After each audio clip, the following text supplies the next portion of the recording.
नमस्कार दोस्तों, आप सभी का स्वागत है कॉन्सेप्ट एकेडमी के यूट्यूब चैनल पर। और हम डिस्कस कर रहे थे आपका उत्तराखंड का इतिहास। तो आज कुछ प्राचीन साम्राज्यों के बारे में पढ़ेंगे। स्टार्ट करेंगे कुणिद वंश से। तो लिखा है कुणिद या कुलिंद भी बोला जाता है। तो ये आपको देखने को मिलता है पहली से लेकर तीसरी चौथी शताब्दी तक इस वंश का शासन था। तो इनके बारे में कुछ पुरातात्विक और साहित्यिक स्रोत मिलते हैं। जैसे पुरातात्विक स्रोत, जैसे रामायण का जो किष्किंधा कांड है उसमें आपको देखने को मिलेगा इनके बारे में। महाभारत का जो वन पर्व है उसमें आपको देखने को मिलेगा। पाणिनि की जो अष्टाध्यायी है, मार्कंडेय पुराण, विष्णु पुराण, तो यहाँ पर इनके बारे में देखने को मिलेगा जिसमें लिखा हुआ है कुलिंदोपच्च कश।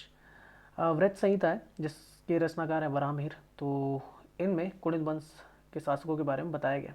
साहित्यिक स्रोतों की बात करें तो अशोक का कालसी शिलालेख, बहुत अभिलेख जो मध्य प्रदेश में, मथुरा अभिलेख हो गया, और कुछ सिक्कों से भी इनके बारे में पता लगता है। अच्छा, कुणिद वंश को उत्तराखंड में राज करने वाली पहली राजनीतिक शक्ति माना जाता है और कहा जाता है लगभग तीसरी से चौथी शताब्दी तक के आसपास इनका शासन रहा है।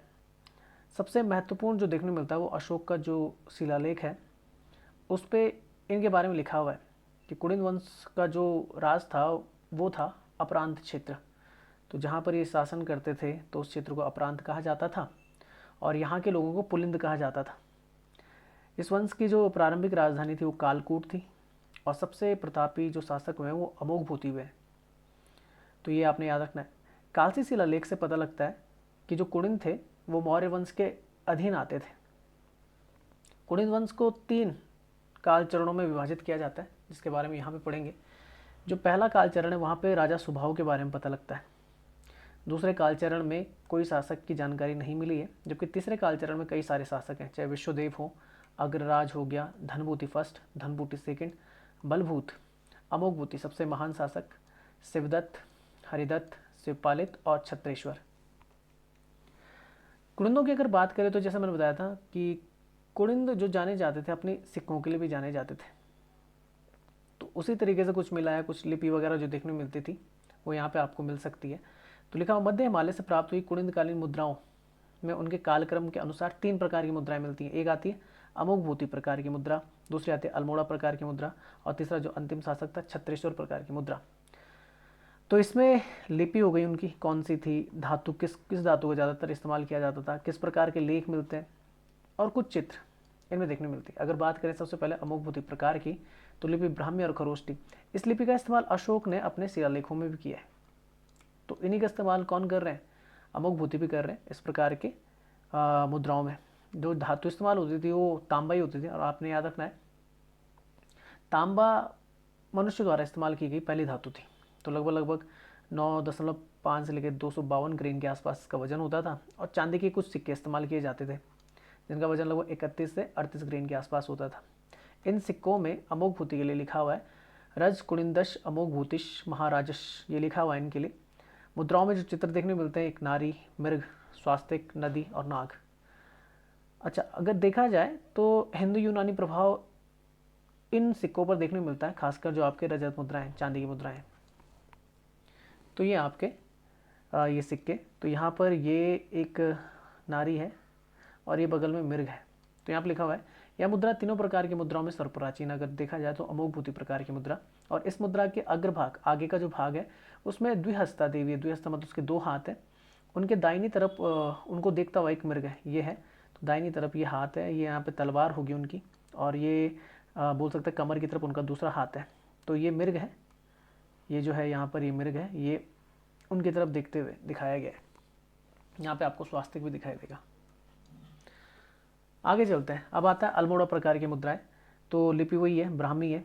धातु जो इस्तेमाल की जा रही है वो तांबा है, लगभग 119 से लेकर 327 ग्रेन तक है। मुद्राओं में जो चित्र देखने को मिलता था वो वृत्त, कुबड़ा बैल, बेदी, नंदीपात, मानव मूर्ति और नागों की मिलती थी। इस प्रकार की मुद्राएं सिर्फ उत्तराखंड के हिमालय क्षेत्र में मिलती हैं और अधिकांशतः जो मिली है वो अल्मोड़ा से मिली है आपकी। अच्छा, इनमें 8 राजाओं के नाम देखने को मिलते हैं। 4 राजाओं के नाम 4 अलग अलग मुद्राओं में है, जिनमें से 4 राजा हैं शिवदत्त, शिवपालित, हरिदत्त और मगभत्त। और ये मुद्राएं आज के टाइम पे अगर आपको देखने को मिलेंगी तो मिलेंगी लंदन के ब्रिटिश संग्रहालय में। महेश्वर जोशी जो हैं वो बताते हैं एक ताम्र मुद्रा जिसमें राजा शिव रक्षित का नाम है, ब्रिटिश संग्रहालय से प्राप्त हुई थी। तो ये इन्होंने खोजा था बाद में जो कत्यूरी घाटी है, अल्मोड़ा से लगभग 54 मुद्राएं प्राप्त हुई हैं, जिसमें एक राजा शिवदत्त, एक राजा आशिक और शेष मुद्राएं राजा गौमित्र की मिलती हैं। पंडित लाल गुप्ता जो है, उन्होंने गढ़वाल क्षेत्र से कुछ प्राप्त किया था। राजा जो विजयपुत्री थे उनकी एक ताम्र मुद्रा उन्हें मिली थी। अच्छा, तो 8 राजाओं के नाम वाली मुद्राएं अल्मोड़ा प्रकार की मुद्राओं के अंतर्गत आती हैं, जिनमें से 6 मिली अल्मोड़ा में क्योंकि सबसे ज़्यादा है, उसके बाद एक गढ़वाल में मिली है और एक ब्रिटिश संग्रहालय में रखी हुई है। तीसरी प्रकार की मुद्राएं आती है छत्तीसगढ़ प्रकार की मुद्रा। तो लिपि वही है, ब्राह्मी, धातु तांबा है और इसमें लेख जो लिखा हुआ है भागवत छत्रेश्वर महामना। मुद्राओं में जो चित्र देखने मिलते हैं त्रिशूल धारण किए हुए शिव की मिलती है छत्तीसगढ़ प्रकार में। इस प्रकार की मुद्रा पर कुषाण प्रभाव देखने मिलता है। कहीं ना कहीं तब ये पता लगता है कि ये कुषाणों के अधीन रहे होंगे और इन प्रकार की मुद्राओं को शिव प्रकार की मुद्राएं भी कहा जाता है। कुषाण जो आए थे वो आपको देखने को मिलता है मौर्योत्तर काल में। सबसे महान शासक जो था वो था कनिष्क, और कुषाणी वो हैं जिन्होंने सबसे बोलते प्योर गोल्ड कॉइन चलाए थे, मतलब सोने के सिक्के चलाए थे, ये आपने याद रखना है। तो इस प्रकार की मुद्रा पर कुषाण प्रभाव देखने को मिलता है और इन प्रकार की मुद्राओं को शिव प्रकार की मुद्राएं भी कहा जाता है, ये आपने याद रखना है। छत्तीसगढ़ प्रकार की मुद्राओं को, कुड़िंदों की मुद्राओं में अलग अलग प्रकार के धार्मिक चिन्ह भी देखने मिलते हैं, जिसमें आपको सैफ और बौद्ध दोनों के चित्र देखने को मिलेंगे। अच्छा, इसके अलावा देखें कुड़िंदों के अलावा तो शकवंश का शासन भी यहाँ पर देखने को मिला है। तो शकों ने कुड़िंदों को पराजित किया था, इनके मैदानी क्षेत्रों पर अपना अधिकार कर लिया था। कुमाऊं क्षेत्र में स्थित जो सूर्य मंदिर है और सूर्य मूर्तियाँ शकों के अस्तित्व और उनके यहाँ पर अधिकार का पुष्टिकरण करती हैं। सबसे इंपॉर्टेंट आपका कटारमल का सूर्य मंदिर, तो ये शकों द्वारा निर्मित है। अच्छा, एक आपका जो मंदिर आता है वो आता है आपका कौन सा, उड़ीसा में, तो आता है आपका ब्लैक पगोड़ा, कोणार्क का सूर्य मंदिर पगोड़ा, कोणार्क सूर्य टेम्पल, कोणार्क। अच्छा, और इसी के साथ शक संवत की जानकारी भी यहाँ से प्राप्त होती है। शक संवत याद रखना कि भारत सरकार का ऑफिशियल कैलेंडर है, भारत सरकार जिसे फॉलो करती है। अच्छा, कुषाण वंश का शासन देख लेते हैं यहाँ पर। तो शकों के आने के बाद कुषाणों ने भी राज्य के तराई क्षेत्रों पर अपना अधिकार कर लिया था। कुषाणों के बारे में जानकारी या कुषाणकालीन अवशेष जिनसे हमें यह पता लगता है कि इन क्षेत्रों में कुषाणों ने भी अधिकार किया है, तो वह प्रमुख क्षेत्र कौन कौन से आते हैं। एक आता है वीरभद्र जो आपको दिखेगा ऋषिकेश में, मोरध्वज आपका कोटद्वार के पास, और गौविशाण आपका काशीपुर। गौविशाण का उल्लेख करते हुए कांति प्रसाद नौटियाल जी लिखते हैं अपनी किताब आर्कियोलॉजी ऑफ कुमाऊं में कि गौविशाण कुषाणों का क्या था, प्रमुख नगर था। ये आपने याद रखना है। कनिष्क प्रथम जो कुषाण वंश के प्रतापी राजाओं में से एक था, उसने नाडक स्वर्ण मुद्राएं काशीपुर से प्राप्त हुई उसकी। 1972 में 44 स्वर्ण मुद्राएं मुनि की रेती ऋषिकेश से प्राप्त हुई हैं। 7 कुषाण स्वर्ण मुद्राएं खटीमा के पास कंचनपुरी से भी प्राप्त हुई हैं। उत्तराखंड के इतिहास में कुलिंद वंश के समकालीन एक और वंश का नाम आता है जो है योद्धय वंश। तो योद्धय वंश ये समकालीन माने जाते हैं कुलिंदों के। इनकी जानकारी हमें इस वंश की मुद्राओं से प्राप्त होती है जो जौनसार भावर देहरादून और कालो का डांडा पौड़ी से प्राप्त हुई है। राजा सीलवर्मन द्वारा बाड़वाला यज्ञ वेदिका का निर्माण यहाँ पर करवाया गया था। बाड़वाला विकास नगर देहरादून में अवस्थित है। कुछ इतिहासकार के अनुसार ये कुलिंद वंश के थे, हो सकता है वही रहे, पर कुछ बोलते हैं कि ये अलग वंश था, समकालीन थे। तो याद रखना कुलिंदों के समकालीन कौन थे उत्तराखंड में, योद्धे। राजा सीलवर्मन ने 3री सदी में एक अश्वमेध यज्ञ भी करवाया था। उसके दौरान उन्होंने इस बाड़वाला यज्ञ वेदिका का निर्माण कराया था। अश्वमेध यज्ञ में आप जानते हैं कि चक्रवर्ती सम्राट बनने के लिए अश्व को दौड़ाया जाता है। जिस जिस क्षेत्र से अश्व गुजरता है उस क्षेत्र पर राजा का शासन माना जाता है। अगर कोई भी हो सकता है किसी क्षेत्र का शासक अगर घोड़े को पकड़ ले तो उसे राजा के साथ लड़ना होता था, दूसरे शासक के साथ जिसका घोड़ा था। और अंतिम रूप से क्या होता, जब यज्ञ समापन होता था तो घोड़े की बलि दे दी जाती थी, उसी घोड़े की।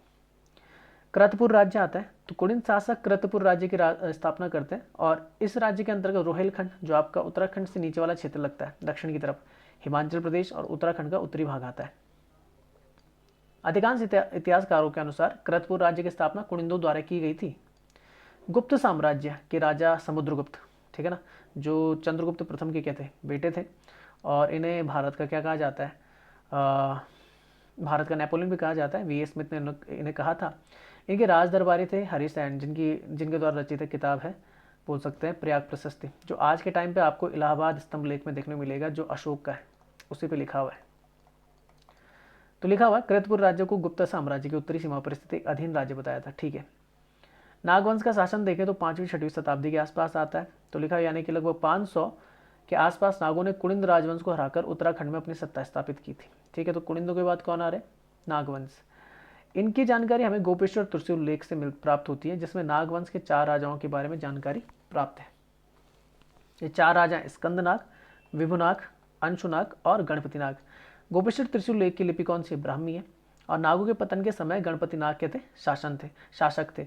तो आप देख रहे हैं कि सभी ने लिपि कौन सी इस्तेमाल की है? ब्राह्मी, जो मुख्य भारत की कहती लिपि थी। मौखरी वंश की बात करते हैं। मौखरी वंश 6वीं शताब्दी। मौखरी का संबंध जुड़ता है हर्षवर्धन शासक जो थे आपके कन्नौज के। पहले उनकी राजधानी थानेश्वर थी। तो मैं पढ़ लेता हूँ। 6वीं शताब्दी में कन्नौज के मौखरी राजवंश ने नागों को पराजित कर उत्तराखंड पर अपना अधिकार कर लिया था। कन्नौज आपका यूपी में, और कन्नौज के लिए आगे जाके त्रिदलीय संघर्ष भी देखने को मिलता है, पाल, प्रतिहार और आपका देखने को मिलता है राष्ट्रकूटों के बीच में। गुप्त साम्राज्य, गुप्त वंश के पतन के बाद मौखरी वंश की स्थापना हुई थी और इनकी राजधानी कहाँ थी? कन्नौज। कन्नौज का प्रथम मौखरी शासक हरिवर्मा था, जबकि अंतिम शासक कौन था? ग्रहवर्मा। अच्छा, ग्रहवर्मा के बारे में बता देता हूँ मैं कि जब आप पढ़ते हैं हर्षवर्धन के बारे में, वर्धन वंश के बारे में, तो वर्धन वंश का जो बोल सकते हैं वास्तविक संस्थापक बोला जाता है वो प्रभाकर वर्धन को बोला जाता है। प्रभाकर वर्धन को बोला जाता है। और प्रभाकर वर्धन की 3 औलादें थी, 3 थे, 3 बच्चे थे। एक आपका था राज्यवर्धन जो सबसे बड़े बेटे थे, एक बेटी थी राज्यश्री, और एक छोटा बेटा था जिसका नाम था हर्षवर्धन। तो लिखा हुआ है कि राज्यश्री की जो शादी होती है वो होती है किसके साथ? ग्रहवर्मा के साथ। पर ग्रहवर्मा क्या होता है कि जो गौड़ नरेश शशांक रहता है, गौड़ ये बंगाल की तरफ है और एक उत्तर गुप्त शासक रहता है, तो वो राज्यश्री को क्या कर देते? किडनैप कर लेते हैं और ग्रहवर्मा की हत्या कर लेते हैं। राज्यवर्धन अपनी बहन को बचाने जाता है तो उसकी भी हत्या कर दी जाती है। उस समय जो बोल सकते हैं वर्धन वंश का जो शासन था वो थानेश्वर से चलता था। थानेश्वर है आपका हरियाणा में। उसके बाद हर्षवर्धन जो काफ़ी छोटी उम्र में क्या बन जाते हैं? 14 से 15 साल की उम्र में शासक बन जाते हैं। वो क्या करते हैं कि गौड़ नरेश शशांक को भी हराते हैं और अपनी बहन को भी छुड़वा देते हैं। हालांकि इस वाले टॉपिक में कुछ अलग लिखा हुआ है। जैसे लिखा हुआ है, या आपको कई सारे कॉन्ट्रडिक्शन देखने को मिलेंगे। जैसे लिखा हुआ है, राजा हर्षवर्धन के दरबारी कवि और लेखक बाणभट्ट द्वारा रचित हर्षचरित में उन्होंने बताया कि राजा हर्षवर्धन ने कन्नौज पर आक्रमण करके, मतलब उन्होंने किया था, और ग्रहवर्मा की हत्या कर ली थी। और ग्रहवर्मा रिश्ते में राजा हर्षवर्धन के बहन के पति लगते थे, जीजाजी। ठीक है ना। अच्छा, इसके बाद उत्तराखंड में राजा हर्षवर्धन का राज्य स्थापित हो गया था। तो हर्षवर्धन का जो काल है 606 से 647 ईस्वी का माना जाता है। और इसकी जानकारी हमें बाणभट्ट द्वारा रचित हर्षचरित से मिलती है। राजा हर्षवर्धन के समय एक वैनसांग, आपका चीनी यात्री था जो भारत आया था, जो कि एक चीनी बौद्ध भिक्षु था, लगभग 15-17 साल ये रहा था यहाँ पे। वैनसांग ने उत्तराखंड को लेकर कई नाम दिए। जैसे इसने उत्तराखंड को क्या बोला था? मोली हिमोपोलो। ये आपने याद रखना, मोली हिमोपोलो। तो ये ब्रह्मपुर भी का है। ब्रह्मपुर तो मतलब पर जो बोल सकते हैं चाइनीज लैंग्वेज में मोली पोली हिमोपोलो कहकर संबोधित किया। गंगा नदी को महाभद्रा कहा था और हरिद्वार को मोइलो कहा था। ये आपने याद है, 3 नाम। तो उत्तराखंड को मोली हिमोपोलो और गंगा नदी को महाभद्रा और हरिद्वार को मोइलो कहा था। 643 ईस्वी तक राज करने के बाद राजा हर्षवर्धन की मृत्यु हो जाती है और उनका कोई उत्तराधिकारी भी नहीं होता, जिसकी वजह से उनका वंश समाप्त हो जाता है और उत्तराखंड से उनका जो शासन है वो भी खत्म हो जाता है और राज्य बिखर जाता है और कई नए वंश उसके बाद निकल के आते हैं। तो इस वीडियो को यहीं तक रखते हैं। जय हिंद, जय भारत।